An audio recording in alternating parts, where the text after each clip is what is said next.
deep dive. Today, we are taking a single, deeply rooted set of sources that chronicles a city's decision-making process over almost 2 decades. Right. And the picture that emerges goes far, far beyond just a simple municipal choice about an old building. Mm-hmm. We are diving into what the sources dramatically call the managed execution of a city's public soul and its core physical assets. That phrase, managed execution, is immediately jarring, isn't it? It is. Because it suggests intent, planning, and procedure rather than just simple neglect or bad luck. Exactly. And that really defines the mission of this deep dive.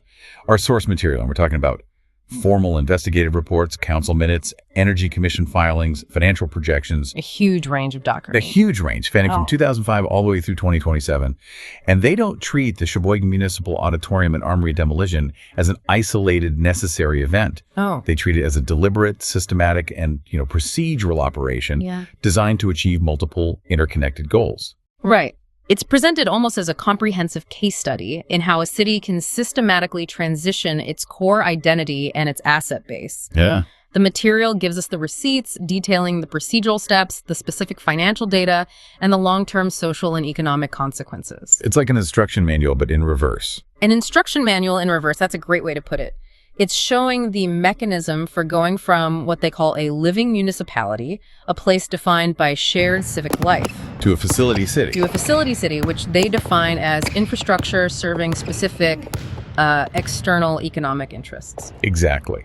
So our job today is to analyze the Sheboygan Armory demolition and the subsequent financial and legal changes. Mm-hmm. We're going to focus really intensely on the step-by-step procedural moves that led to this outcome, and critically, how the financial and social burdens of that liquidation are now being shifted directly onto the resident class, well into the future. Okay, let's unpack this. We are looking for the precise mechanisms behind this procedural liquidation, starting with the core argument the sources put forward about why this needed to happen in the first place. So the central thesis that's articulated in the sources is completely clear. Okay.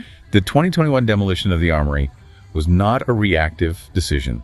It wasn't a surprise necessitated by some sudden fiscal cliff or, structural failure. Right, not an emergency. Not an emergency.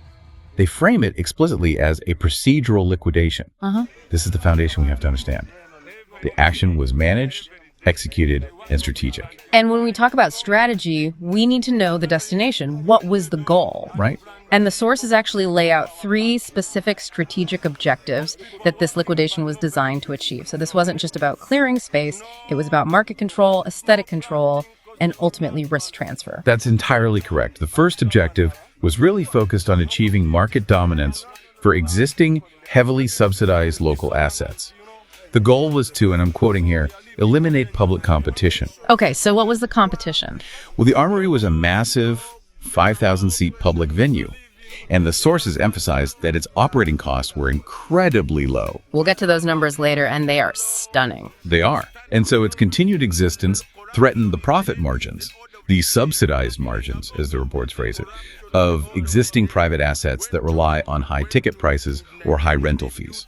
And the sources are specific about which private entities were being protected here, aren't they? They are very specific. We're talking about assets the city had already poured significant funds into, specifically the Blue Harbor Resort and the Weil Center. Exactly.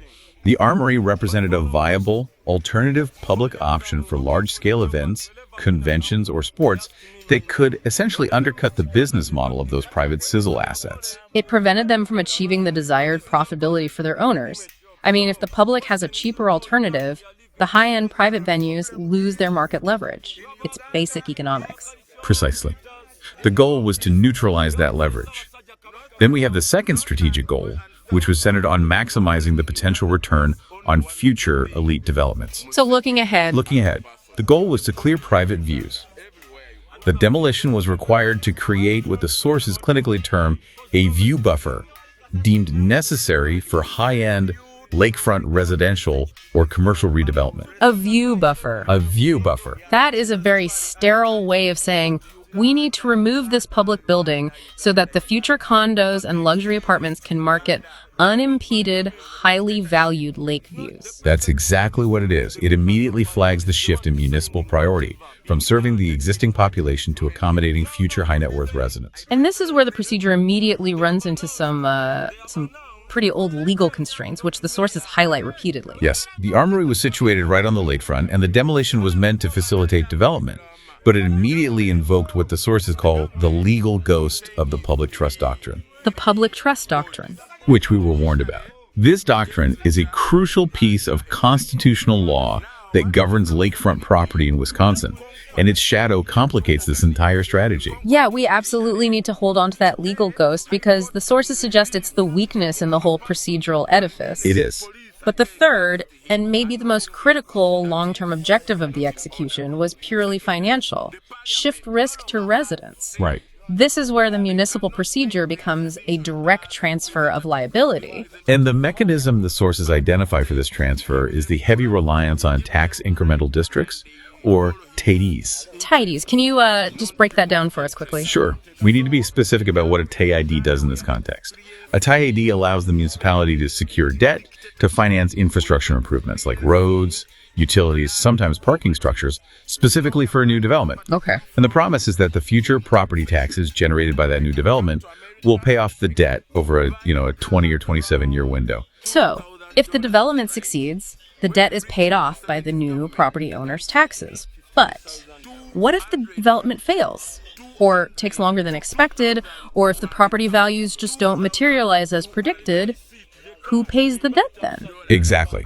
That's the risk. Oh. The TIDs, by design, serve to shield the developers from immediate capital liability for essential infrastructure. Wow. They offer them a protected financial environment. Right. The risk is essentially transferred from the private developer's balance sheet To the public ledger. to the public ledger. Yeah. And simultaneously, the sources state that the overall municipal action, this managed execution, is saddling the existing residents with new and rising financial burdens. Yeah. They specifically mention AI utility taxes and long-term municipal debt. It's a pincer move. It is a pincer move. It's difficult to reconcile this three-pronged strategy with the narrative of simple fiscal necessity. This isn't just a story about deferred maintenance or a bad decision. Yeah. This is a deliberate, calculated, three-pronged plan. First, remove your low-cost competitor, the armory, to ensure market margins for private assets. Second, clear the line of sight for the high-end private property you want to attract.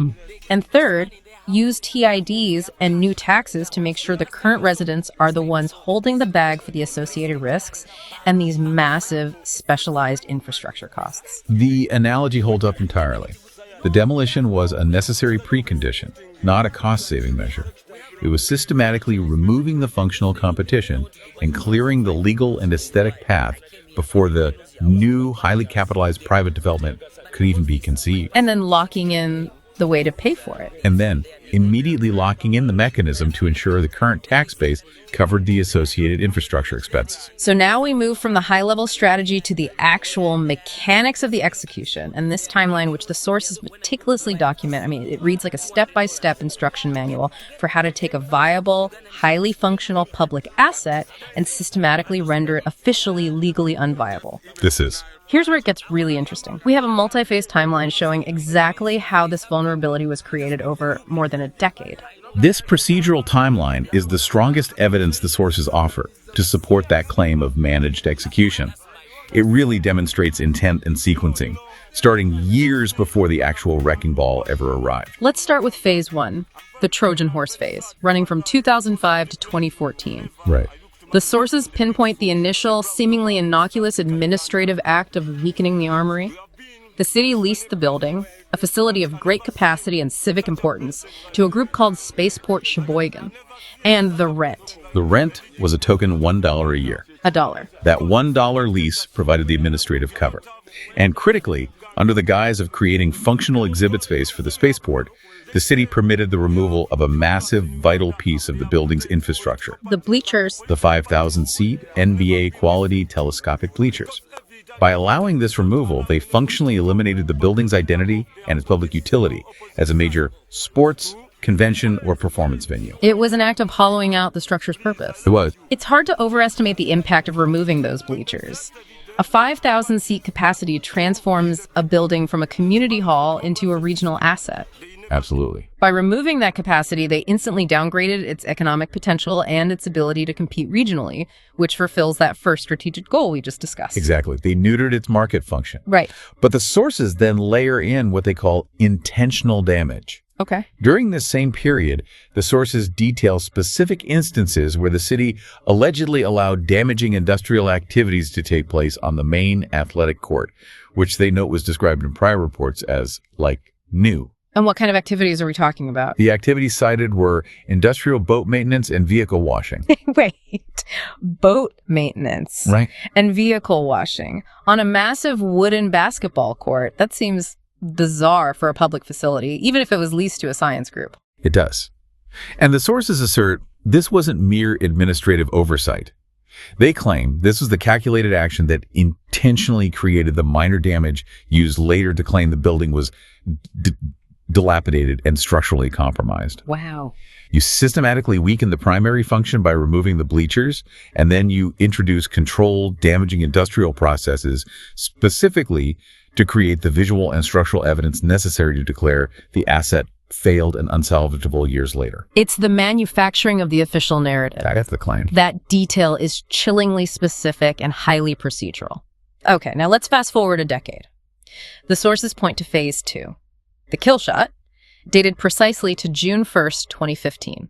This is where the city formalized the building's vulnerability at the legislative level. This was the moment of decision. This was the last best chance, really. The community preservationists formally submitted an application for historical designation to the Common Council. Had this designation passed, it would have created a potent legal shield under state and federal preservation laws, preventing demolition and stopping the entire managed execution strategy. And the sources meticulously document the critical vote. And it failed. It failed 5-6. It's remarkable that the sources document the 5 specific individuals whose nay votes ensured the building remained legally vulnerable and allowed the procedure to continue. Julie Kath, Brian Bitters, John Belanger, Jim Boren, and Daryl Carlson. That failure to grant historical designation was the necessary political vulnerability. It eliminated the structural barrier. But parallel to that political failure, the sources reveal the administration was quietly managing a massive procedural failure concerning environmental issues. Which they call the hidden report. The hidden report. This sounds critical. What did the report find and why was it hidden? Well, the report was the 2015 Environmental Site Assessment, or EESA, and it identified the presence of significant contaminants on the site. What kind? Specifically, volatile organic compounds, VOCs, and arsenic. Now, VOCs are commonly found in solvents and chemicals used in industrial processes. Like perhaps boat maintenance and vehicle washing? Perhaps. And arsenic is a serious historical contaminant. So if the city knew in 2015 that the site had arsenic and VOCs, and that it was a potential health and safety risk, surely they had an obligation to disclose that, especially if they were planning construction or demolition on the site. Absolutely. And this is where the sources reveal the alleged suppression. They claim that the city, specifically planning director Chad Pelishek, suppressed this report for 5 years. 5 years? Think about that.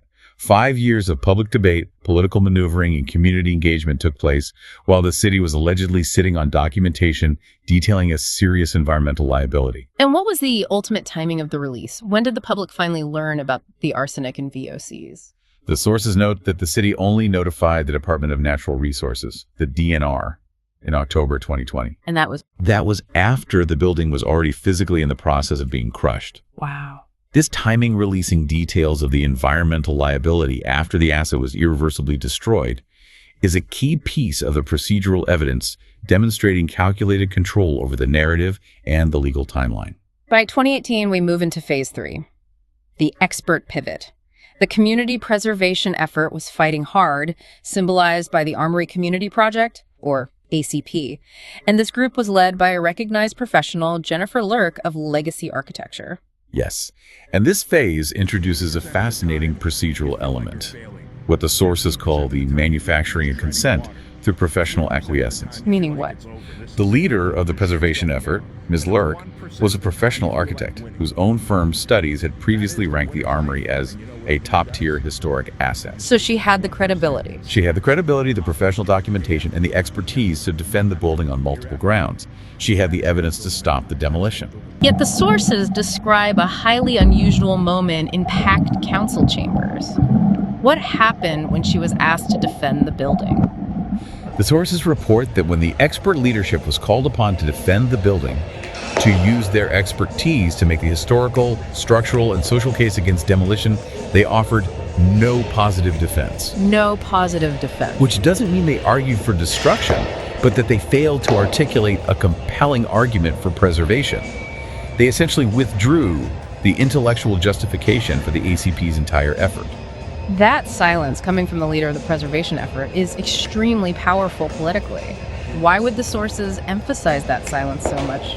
Because, according to the sources, that moment of silence provided the essential political cover that the Ryan Sorensen-led council needed. By withdrawing the expert defense, the council could legally and politically terminate the agreement with the community group, citing a lack of technical feasibility or sufficient defense, and then proceed directly with the demolition. So it completes the triad of procedural sabotage.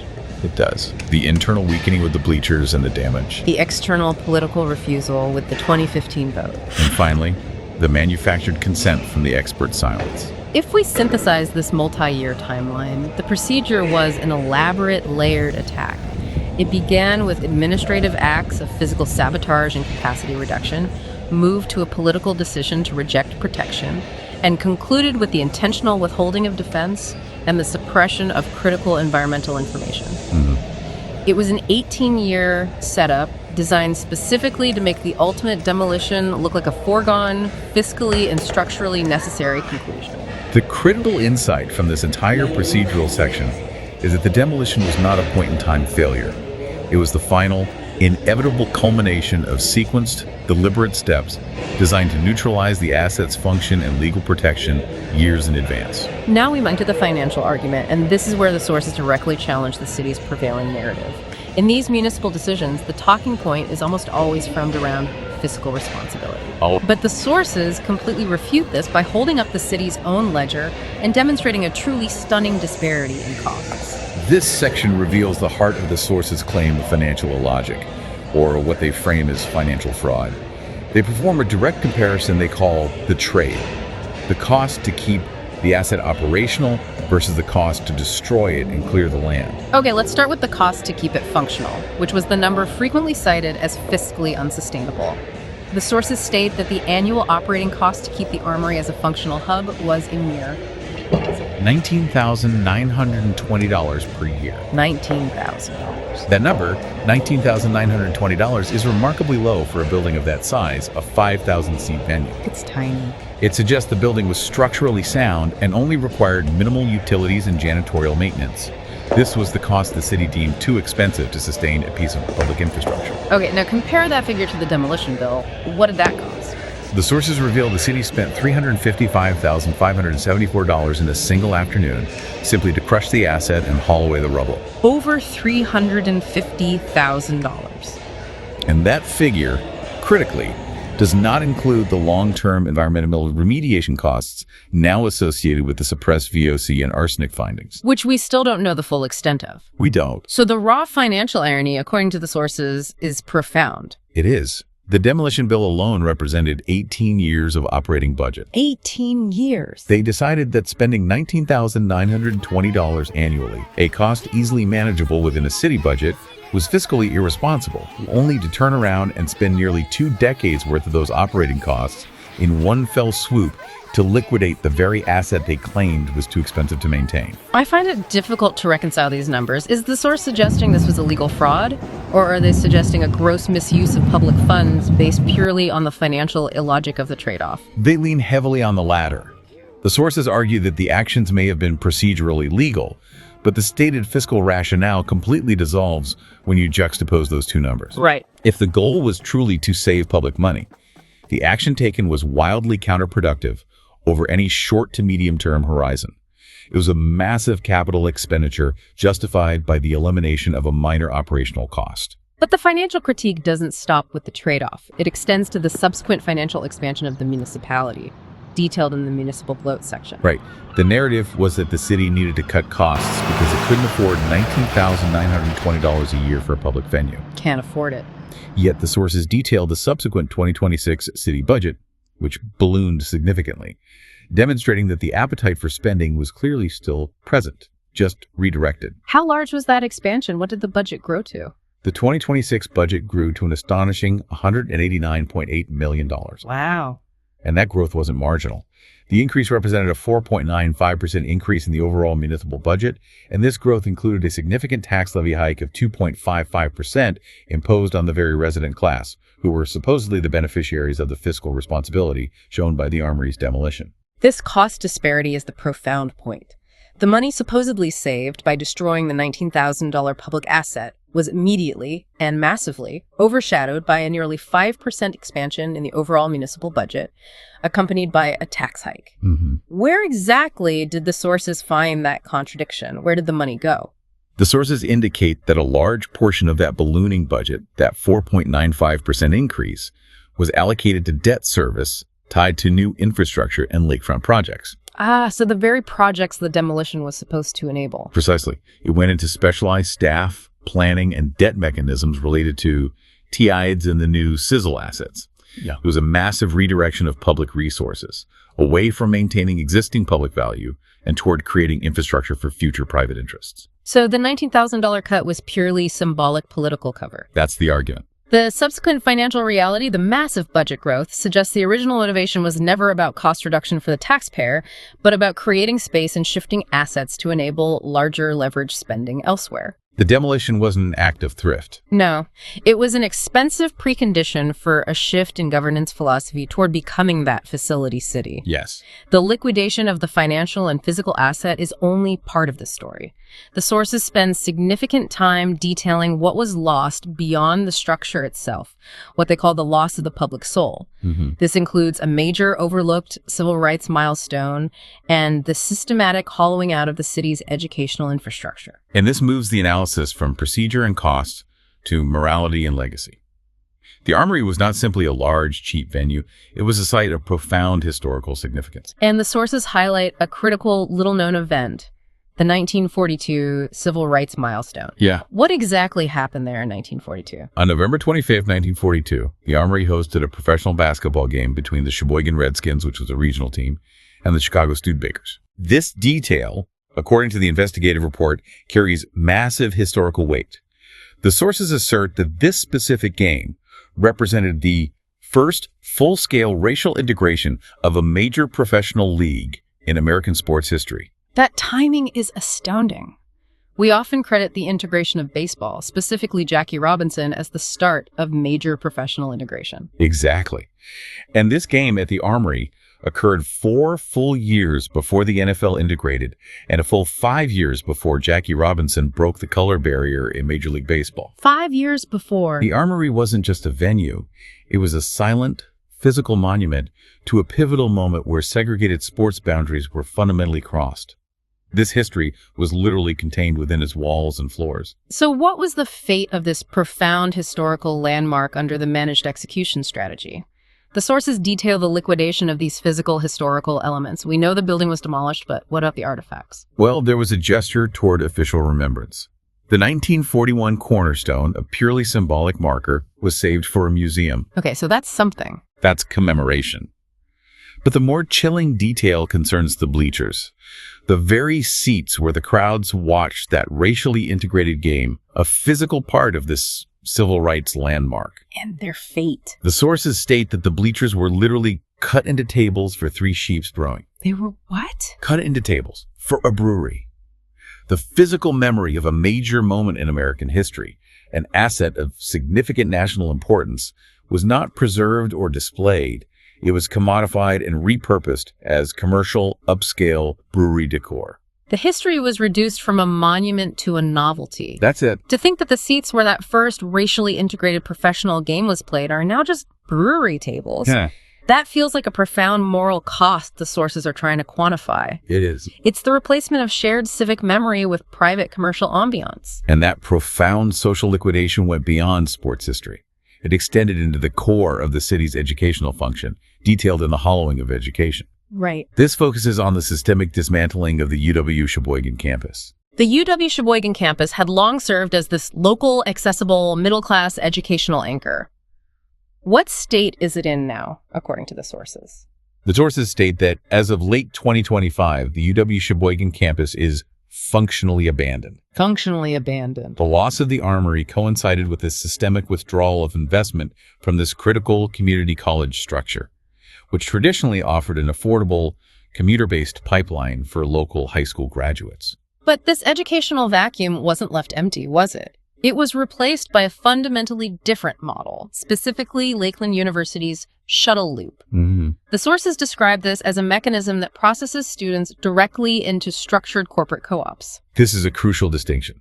The traditional UW campus model was community integrated. Students lived in the area, worked local jobs, visited local businesses, and became part of the local social fabric. Right. The Lakeland shuttle loop model, by contrast, is highly structured and professionalized. It rode students straight into specialized corporate environments. So if we connect this to the bigger picture, this new educational model achieves a different kind of erasure. It does. By routing students straight into structured corporate environments via this shuttle loop, the sources note that this new model effectively bypasses local bars, diners, and the city's social fabric. Wow. Students are processed primarily as specialized labor inputs designed for local industry needs, rather than integrated as community members who contribute to the broader organic civic life of the municipality. So this raises an important question. What happens when a city systematically replaces organic social infrastructure, a public venue, a historical gathering place, an integrated community college, with corporate pipelines and subsidized private venues? The inevitable outcome, the sources suggest, is that the city ceases to be a place where diverse civic life spontaneously occurs and instead becomes a facility city where every social structure is optimized for economic processing and elite amenity. Hollowing out the civic soul in the process. That's the argument. We established in part one that a core goal of the managed execution was to shift risk to residents. Now, looking forward to 2026 and 2027, the sources show exactly how this financial burden is manifesting, creating what they term an economic pincer on the current resident class. This is where we see the final, long-term goal of the liquidation process come to fruition. Residents are being made to pay significantly more for future infrastructure that primarily benefits distant corporate interests. Fulfilling that initial mandate. Fulfilling that initial mandate of saddling them with the AI utility taxes and municipal debt. Let's look at the timeline for this new financial burden. The sources note that state regulators finalized Alliant Energy rate hikes on a very specific date, November 25, 2025. Yes, and the sources detailed the immediate compounding cost to the local residents, which they call the new AI utility tax. What's the cost? In 2026, residents are set to pay $9.57 per month more on their utility bills. An extra $10 a month. Which is a significant non-discretionary increase for many families. And that burden doesn't stop. It escalates to $17.45 per month more in 2027. So it nearly doubles in a year. What is this money funding? Why are local residents absorbing such a targeted, planned increase? The sources clearly outline the purpose. This tax increase funds $13.4 billion in what is generically called grid hardening. Okay. This is infrastructure specifically required to support the massive energy demands of high-voltage data centers, particularly those used for artificial intelligence and other specialized, high-demand, high-consumption corporate facilities. So residents are paying to support the infrastructure of a future they may not directly benefit from. That's the idea.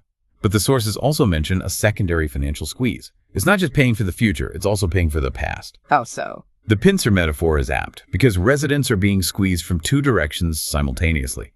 They are forced to subsidize legacy environmental debt, the unpaid debt of shuttered coal plants, and pay for cutting-edge, high-demand, corporate-facing infrastructure like the AI data centers. So they're covering costs at both ends of the energy life cycle. Exactly. It ensures the local tax base absorbs the liabilities, while the new specialized users benefit from the infrastructure investment. So the average resident has sacrificed their public venue and their educational anchor, only to see their city budget expand massively, and now they're mandated to pay an escalating tax to fund infrastructure for distant corporate interests. That is the social contract being redefined by this execution, according to the sources. Now let's turn to the other half of the pincer. Right. The intended development itself and the legal landscape surrounding the lakefront area that the armory demolition was supposed to facilitate. Right. The sources discuss sovereign immunity and the legal ghost. We discussed earlier that one goal was to shift risk away from developers. How do the sources confirm this through the development agreements? The development agreements themselves, specifically for the lakefront area managed under Tidy 21, contain extremely robust liability shields. How robust? The sources explicitly state that these liability caps bar claims against city officers for negligence or strict responsibility. Wow. So it protects the officials. It ensures that the officials who executed the demolition and facilitated the development are protected from future litigation regarding potential environmental issues or negative consequences, further cementing that risk shift away from the decision makers and developers. And this protection is critical because of the site's unique legal vulnerability, the legal ghost that was foreshadowed earlier, the public trust doctrine. Why is this so powerful? It is powerful because it is constitutional. The sources confirm that the armory site sits on filled navigable waterway. Filled in lake bed, essentially. Under Article 9X of the Wisconsin Constitution, the public trust doctrine dictates that all navigable waters and the land beneath them are held in trust by the state for the public. The primary use must be public. So, because the site is on filled navigable waterway, the sources conclude that using this land for private residential development, high-end condos, for instance, is likely illegal. So the procedure successfully cleared the physical land to fulfill the clear private view's objective, but it cannot overcome the state constitution. What is the practical result of this conflict? The sources reveal a stunning procedural irony that concludes this entire saga. The site of the demolished public asset remains vacant in late 2025. It's still empty. Why? Because, the sources report, no title company will insure the legal ghost. Title insurance guarantees clear ownership and legal use. Since the land's proposed private residential use conflicts with the constitutional public trust doctrine, the necessary financial instrument to secure bank loans and finalize a private purchase title insurance is unavailable. So if we connect this to the bigger picture, the entire managed execution was intended to facilitate this elite lakefront development. Yet, the underlying constitutional protection of the public trust doctrine has created an absolute uninsurable legal barrier. The procedure successfully executed the destruction of the old asset, but failed to successfully execute the construction of the new private development, leaving the resident class with the escalating debt, the environmental liabilities, and the massive tax increases associated with an unrealized private development dream. That's the bottom line. Yeah. The residents are paying for infrastructure they don't benefit from, while the site of the public asset they sacrificed remains legally toxic to the very development it was supposed to enable. This deep dive into the source material reveals a stunning contrast in municipal priorities spanning nearly 2 decades. The investigative sources use a perfect metaphor for this shift. The city's focus areas are split between the sizzle and the stake. The sizzle represents the visible, high-cost, high-concept amenities and infrastructure the city is actively investing in, despite the rising costs to residents. So that includes the massively expanded $189 million budget for 2026. The specific, high-end, $3.29 million marina contract with Edgewater Resources. And the post-demolition installation of tombstone memorial signage. Right. Gestures toward commemorating the past, but no investment in function for the middle class. And the stake, the elements of genuine substantive value that historically provided essential community utility and access to the middle class, have been systematically liquidated. That includes the profound, nationally significant NBA history and civil rights milestone. The highly functional 5,000-seat public venue that offered low-cost access to all. And the essential middle-class educational anchor that was the UW Sheboygan campus. The sources summarize the final, cumulative result on the citizenry quite starkly. The execution procedure has resulted in a resident class that is described as functionally insolvent, now mandated to pay AI taxes to live in a city that outvoted its own soul in 2015. The cost of this managed execution is being entirely externalized onto the local tax base. Entirely. The narrative we've analyzed today suggests a profound shift in governance philosophy. The sources assert the city is now being managed as a managed facility rather than a living municipality. And that distinction provides a powerful concluding thought for you, the learner. A managed facility prioritizes clear sightlines, optimized views, risk transfer for private partners, and specialized infrastructure for external corporate needs, often at the expense of its own history. While living municipality, by contrast, it prioritizes social infrastructure, historical memory, and accessible public assets that benefit the broadest swath of its residents. So the provocative question the sources leave us with is this. Consider what specific, measurable metrics, financial, historical, or social, define a living municipality in your own area. And then look closely at your local governance's recent capital expenditures and asset decisions. Are they prioritizing the sizzle, the high-end, view-clearing, specialized infrastructure? Or are they investing in the state, the core, functional public assets that anchor the middle class? Which elements in your community are currently undergoing their own slow procedural liquidation to make room for a different kind of future? Food for thought indeed. That's all the time we have for this deep dive. Thank you for listening. Everybody seems to know the rhythm here, but somehow I slip right in with them. You'd think I'd rehearsed it, but truth is, I just catch the tune as it goes by. You're a real chameleon, Mr. Just Zelig. trying to fit Makes in. life